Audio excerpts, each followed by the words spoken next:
necessarily how much you have, it's how well you're able to use it. You just heard the voice of Dr. Jewel Pookrum. She is an accomplished physician, health advocate, and educator whose life and career have centered on integrating traditional medical practices with holistic and metaphysical approaches to wellness. Dr. Pookrum was born here in the United States and exhibited an early interest in science and medicine.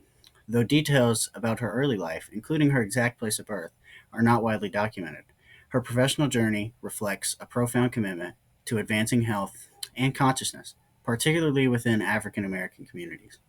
She pursued her education in Western medicine, and she is a graduate of a school that I actually got accepted to, Roosevelt University in Chicago. So go Lakers, I guess. In 1968, she completed graduate work in clinical microbiology, following that up with Creighton University Medical School in Omaha, Nebraska. She completed her surgical internship in 1976 and then completed her OBGYN residency at Henry Ford Hospital in Detroit, where she remained on staff from 1979 to 1981. She received her PhD in nutrition in 1992 from the American College of Holistic Nutrition in Birmingham, Alabama. Dr. Pugram's philosophy incorporates her surgical and OBGYN training with an odyssey into wellness therapies and techniques. She was selected by Nelson and Winnie Mandela to be their consulting physician during their historic visit to the United States in 1990. She has been cited as one of the outstanding young women of America, named by the Detroit News as one of Detroit's leading physicians, and she has been honored by the National Coalition of 100 Black Women. That being said, she is also an acknowledged leader in the natural healing movement. Today, she has no Wikipedia page and is what you might call an online conspiracy theorist if you came across her current work without context.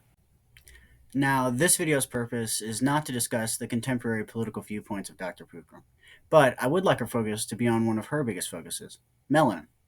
A cornerstone of her teachings is her work on melanin. She argued that melanin has profound biological, energetic, and spiritual significance, proposing that it is essential for regulating light and energy within the body.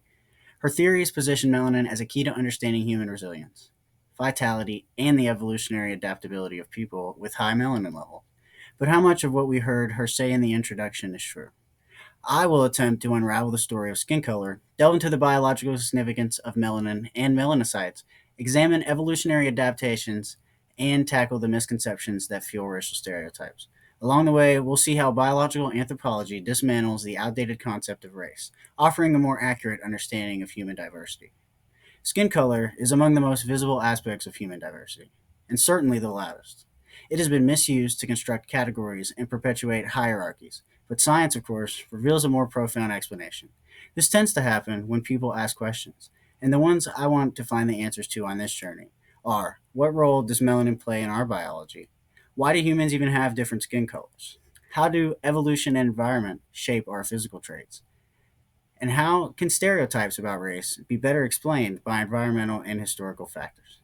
By addressing the aforementioned questions, we aim to replace myths with science and stereotypes with understanding. Before discussing the importance of melanin, we need to understand what it is. Melanin is the pigment that determines skin color, and melanocytes are the cells responsible for producing it. Together, they play critical roles in human biology. Melanocytes are specialized cells located in the skin's basal layer. They produce melanosomes, tiny organelles where melanin is synthesized. In darker skinned individuals, melanocytes produce larger melanosomes, which are more densely packed and evenly distributed. In lighter skinned individuals, melanosomes are smaller, fewer, and clustered. The amount, type, and distribution of melanin, not the number of melanocytes, create the diverse range of human skin tones. But why is melanin so important? Melanin absorbs UV rays, preventing DNA damage that can lead to skin cancer. This function is particularly vital for populations in equatorial regions. Folate is crucial for fetal development and DNA repair. Melanin minimizes UV induced folate degradation, supporting reproductive success in high UV environments. It also neutralizes free radicals, reducing cellular damage from environmental stressors. Melanocytes' UV absorbing role goes beyond folate preservation and vitamin D synthesis. They protect the epidermal stem cells in the basal layer, which regenerate skin. This is particularly important because damage to these stem cells can cause carcinogenesis, or the initiation of cancer formation. Melanin isn't confined to the skin either. It's found in the eyes, inner ear, and even parts of the brain, where it is believed to help in neural health. Melanin is what determines eye color. High melanin levels produce brown eyes, while lower levels result in blue or green eyes. Melanin in the retinal pigment epithelium protects photoreceptor cells by absorbing excess light reducing oxidative stress and recycling visual pigments. This helps prevent damage from bright light and maintains optimal vision. Dark brown eyes are more common in equatorial regions because they provide greater protection against bright sunlight and UV reflection. Conversely, lighter eye colors, such as blue or green, are more prevalent in northern populations where light levels are lower. Melanin is also found in the inner ear, particularly the stria vascularis, where it is thought to regulate ion balance crucial for hearing. Melanin also provides protection against oxidative damage in auditory cells. Reduced melanin levels may contribute to hearing loss or tinnitus. Neuromelanin is a dark pigment found in specific brain regions. These regions are associated with dopamine and norepinephrine production, and the likely function of them is to keep neurons safe, providing oxidative help similarly to the ear and eye. A hallmark of Parkinson's disorder is the loss of dopaminergic neurons, accompanied by reduced neuromelanin. This leads to dopamine depletion, motor dysfunction, and other symptoms. Loss of neuromelanin's protective role can lead to oxidative stress and the accumulation of neurotoxic compounds, and it is thought this could be a cause for PD. By studying melanocytes and melanin throughout the body, biological anthropologists can help uncover the deep evolutionary roots of skin color, challenge racial constructs, and highlight our adaptability. Research into melanocyte behavior informs treatments for conditions like vitiligo, albinism, and melanoma. And understanding how these cells function allows scientists to combat health disparities that disproportionately affect certain populations. Skin color differences are the result of adaptation to varying environmental conditions over thousands of years, particularly exposure to ultraviolet radiation. Near the equator, intense UV radiation led to the evolution of darker skin tones as a survival mechanism. UV radiation breaks down folate, a nutrient critical for DNA repair and fetal development. Darker skin, rich in melanin, shields folate from degradation.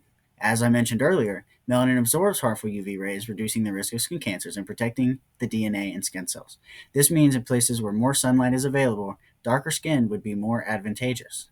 In regions with less sunlight, such as Northern Europe and Northern Asia, lighter skin evolved to maximize UV absorption for vitamin D synthesis. This nutrient is essential for calcium absorption and bone health. In low UV environments, lighter skin ensures sufficient vitamin D production, despite limited sunlight. For example, populations in Scandinavia and northern Russia developed light skin to thrive in their UV scarce climates.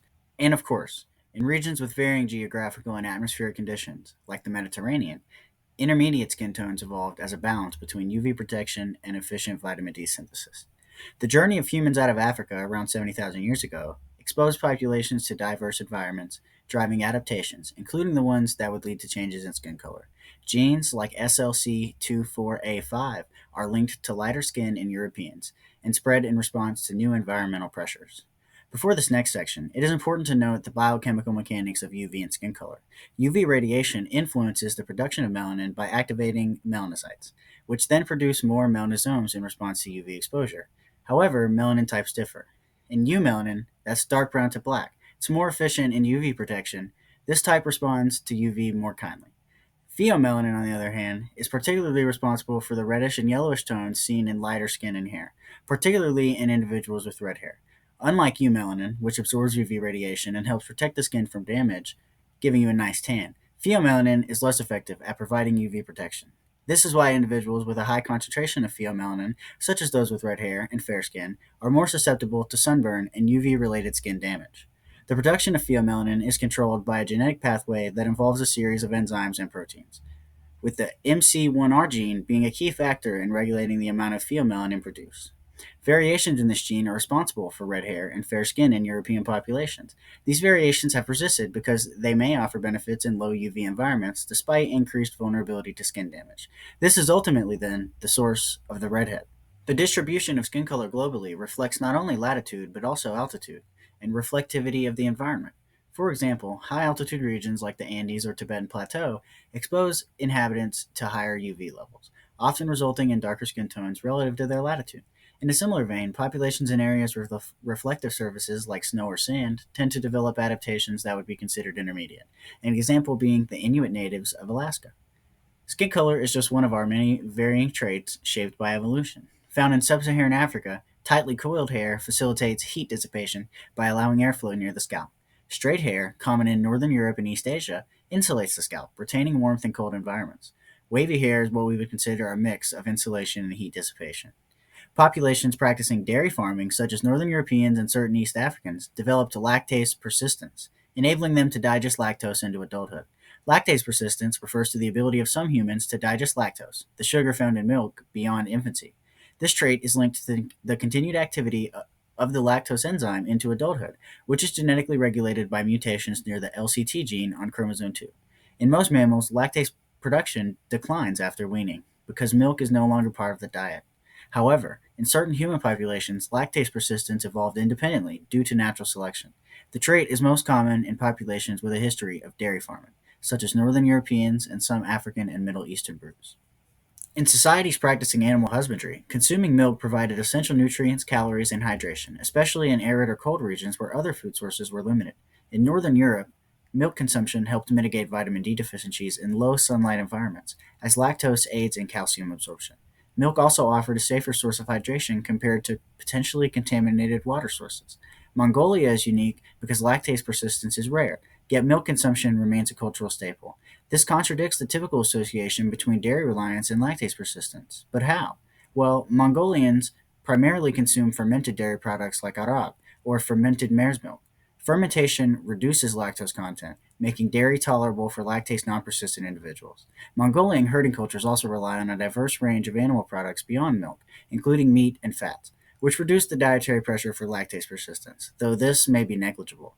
Another evolutionary difference is nose shape. Wider noses are common in humid, hot climates because they facilitate air cooling and moisture retention.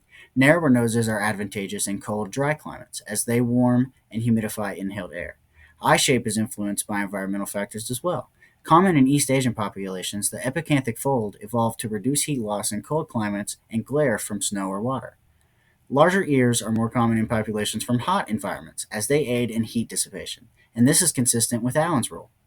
Bergman's rule and Allen's rule are principles in biological anthropology and zoology that explain patterns of body size and shape in animals, including humans, as adaptations to climate.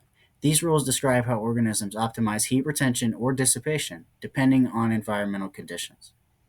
Bergman's rule, named after the 19th century biologist Carl Bergman, states that within a species, populations in colder climates tend to have a larger body size, while those in warmer climates tend to be smaller.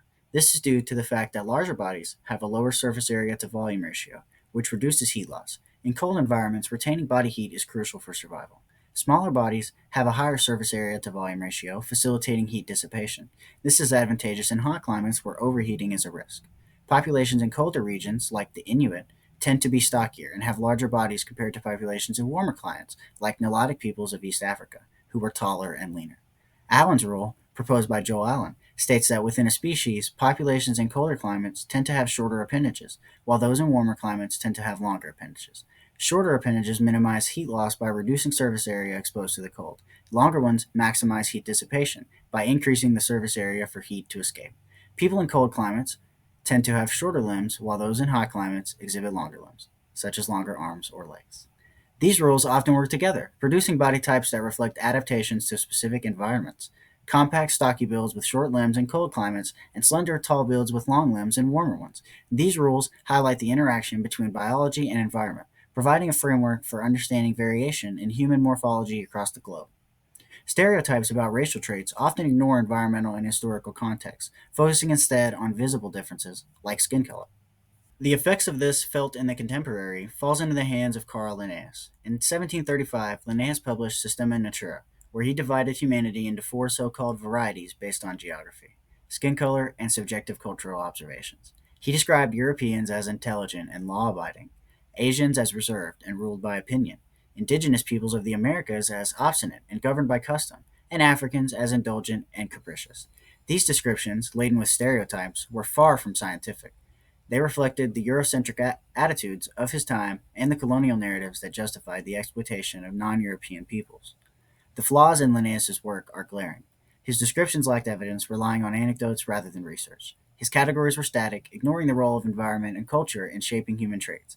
Most notably, his taxonomy placed Europeans at the top of a fabricated hierarchy, reinforcing ideas of racial superiority. The impacts of these flawed ideas was profound. Linnaeus's framework provided a veneer of scientific legitimacy to the concept of race, which was later expanded by thinkers like Blumenbach and misused to justify slavery, colonization, and eugenics. In addition, colonial era scholars, such as Samuel George Morton, misused cranial measurements to perpetrate hierarchies, ignoring the roles of nutrition, environment, and social structure in shaping outcomes. These racial categories became institutionalized, shaping laws, policies, and systems of oppression that still reverberate today. Linnaeus's ideas also seeped into sociology and politics, where they were wielded as tools to rationalize inequality. His work became a foundation for scientific racism, fueling ideologies that dehumanize entire populations. Europeans, armed with this pseudoscientific framework, justified their domination of Africa, Asia, and the Americas as a civilizing mission. Historical stereotypes about intelligence and behavior often reflect the societal effects of environmental pressures rather than any genetic predispositions. Tropical environments allowed year round farming, requiring less long term food storage. In contrast, temperate climates necessitated innovations like granaries and seasonal planting. This difference in resource management shaped societal structures and subsequently stereotypes about industriousness or laziness. Nomadic populations developed acute spatial reasoning to navigate vast terrains, while sedentary agriculturalists focused on detailed organizational skills. These adaptations have been misinterpreted as differences in innate intelligence and can reflect how civilized a culture is seen to be. Educational disparities, systemic racism, and socioeconomic inequalities drive academic and societal outcomes, not inherent differences in intelligence.